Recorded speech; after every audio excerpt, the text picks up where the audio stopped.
मंच पर इस धरना पर उपस्थित झामुमो के जिला अध्यक्ष आदरणीय राजेंद्र प्रसाद सिन्हा जी, मंच का बेहतरीन संचालन कर रहे झामुमो के उपाध्यक्ष सचिव सन्नू सिद्दीकी जी, हम सबों के नेता पलामू के लाल, देश के गृह मंत्री रहे, हम सबों के अभिभावक बड़े भाई आदरणीय सुबोधकांत सहाय जी, साथ में कदम से कदम मिलाकर चल रहे हम सबों के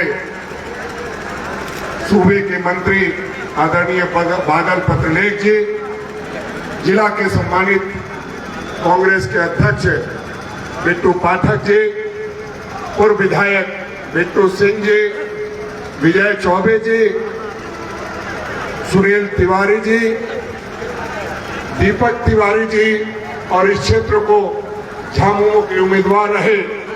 बराबर हर जगह पे मुलाकात होती थी, आज पलामू में इनके शागिर्दी में धरना देने का मौका मिला। वैसे संजीव तिवारी जी, हम सबों के सोशल मीडिया के प्रभारी गजेंद्र सिंह जी, हमारे साथ चल रहे भारत जोड़ो यात्रा को कंट्रोल कर रहे कंट्रोल रूम के प्रभारी पूर्व मंत्री आदरणीय केशव महतो कमलेश जी, अविनाश देव जी, मनोज गुप्ता जी, हम सबों के पार्टी के पलामू के संयोजक भीम कुमार जी और गढ़वा के संयोजक परविंदर सिंह जी, मिथिलेश सिंह जी, और तमाम जो यहाँ झामुमो के कार्यकर्ता हैं, जो हेमंत सोरेन जी और गुरु जी के एक आवाज पर मर मिटने को तैयार रहते हैं। पार्टी की आन बान और शान सभी कार्यकर्तागण, निश्चित रूप से आज हम लोग संकट के दौर से गुजर रहे हैं। सच पूछिए तो सिर्फ हम संकट के दौर से हम नहीं, पूरा देश गुजर रहा है। आप देखेंगे तो देश में जिस तरह से नफरत का माहौल है, जिस तरह के हालात पिछले 2014 से बने हैं, तो हम ये कह सकते हैं कि पूरा देश संकट के दौर से गुजर रहा है। हिंदू मुसलमान को शक की निगाह से देखता है, मुसलमान हिंदू को शक की निगाह से देखता है, अगड़ा पिछड़े को शक की निगाह से देखता है, पिछड़ा अगड़े को शक की निगाह से देखता है, आदिवासी दलित को शक की निगाह से देखता है, दलित आदिवासी को शक की निगाह से देखता है। सच पूछिए तो पूरा भारत एक दूसरे को शक की निगाह से देखता है। हमने बार बार ऐसी सभाओं में आदरणीय प्रधानमंत्री जी से आग्रह किया कि आप मान जाइए, धर्मिता छोड़िए, देश और समाज को बांटने से बाज आइए, लेकिन वो मानने वाले लोग नहीं हैं।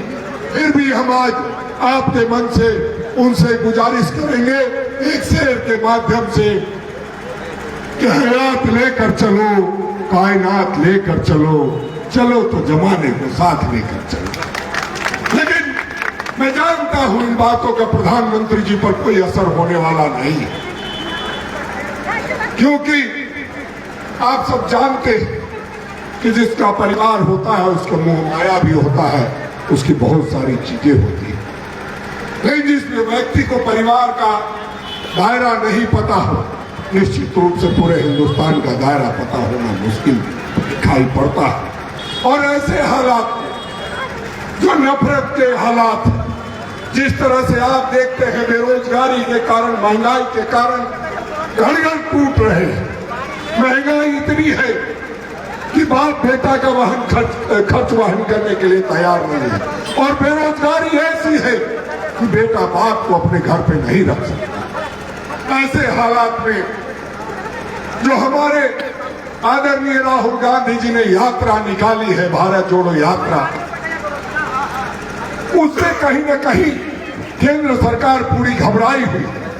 और उनको ये लगता है कि इनका 2.5 प्रदेशों में सरकार है, राजस्थान, छत्तीसगढ़ और झारखंड।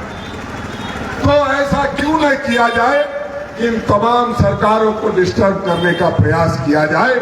और आप देख रहे हैं जिस तरह से पूरा संवैधानिक संस्था, पूरी स्वतंत्र संस्थाएं जिनको हमने स्वतंत्र बनाया था, उसको गुलाम बना करके भारतीय जनता पार्टी काम करवा रही है। राज्यपाल का पद, महामहिम का पद एक गरिमामय पद होता था, उस गरिमामय पद का भी दुरुपयोग हो रहा है। महामहिम जैसा व्यक्ति अगर ये कहता है कि झारखंड में एटम बम छूटने वाला है, तो इसका मतलब है वो महामहिम विध्वंस का परिचायक है और वो विध्वंस करना चाहता है इस झारखंड में। हमने तमाम ऐसे बम को डिफ्यूज करने का काम किया है। और महामहिम जी, आपको बताऊं, आप ही के प्रदेश रायपुर में जाकर के बम को डिफ्यूज किया था और हमारी सरकार को हमने बचाने का काम किया था। एक तरफ आप कहते हैं एटम बम छूटने वाला है, 3 दिन के बाद ईडी का नोटिस आता है और 6ठे दिन हमारे विधायकों के यहाँ इनकम टैक्स का छापा पड़ जाता है।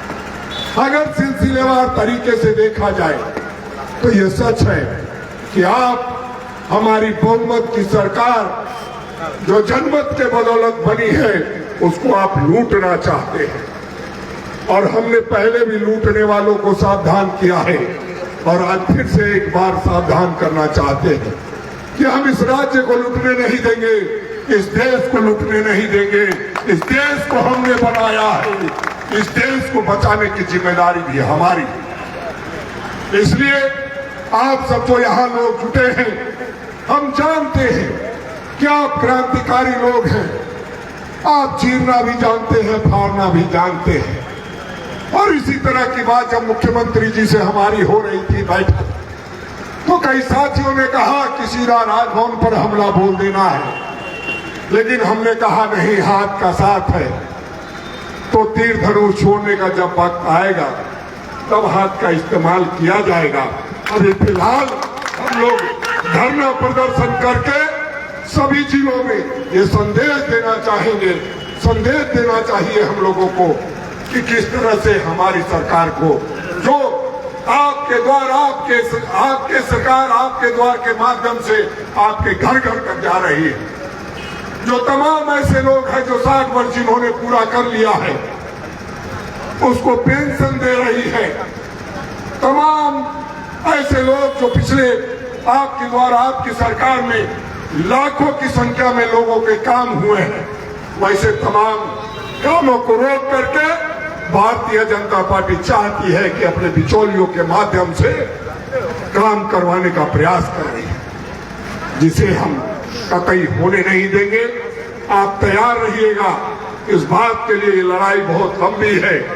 लोकतंत्र को बचाने की लड़ाई है और लोकतंत्र को बचाने की लड़ाई में अगर प्राणों की भी आहुति देनी पड़ेगी तो हम चुप बैठने वाले लोग नहीं हैं। यहाँ से लेकर राजभवन तक और राजभवन से लेकर के संसद भवन तक हिलाने की ताकत रखते हैं और हम जिस एकजुटता के साथ काम कर रहे हैं, निश्चित रूप से हम ये कह सकते हैं कि आज अंतिम व्यक्ति तक हम पहुंचे हैं और अंतिम व्यक्ति का काम करने में सफल हो रहे हैं। और अंतिम व्यक्ति का जो काम करता है उसके साथ सिर्फ यही के लोग नहीं, ऊपर वाला का भी दुआ उनके साथ होता है। और हम ये समझते हैं कि हमारी ताकत से के आगे कोई भी ऐसा माई का लाल नहीं है जो हेमंत सोरेन की सरकार को हिलाने का काम कर दे या गिराने का काम कर दे। हम इन्हीं चंद शब्दों के साथ अपनी वाणी को विराम देंगे, क्योंकि हमने झारखंड में इसी शेर व शायरी के माध्यम से झारखंड में सरकार बनाने का काम किया था कि कैसे कैसे मंजर सामने आने लगे हैं, कैसे कैसे मंजर सामने आने लगे हैं। मुसलमान से लेकर हिंदू तक चिल्लाने लगे हैं, अब तो बदल दो गंदे तालाब का पानी, क्योंकि कमल के फूल मुरझाने लगे हैं। जय हिंद, जय भारत, जय झारखंड।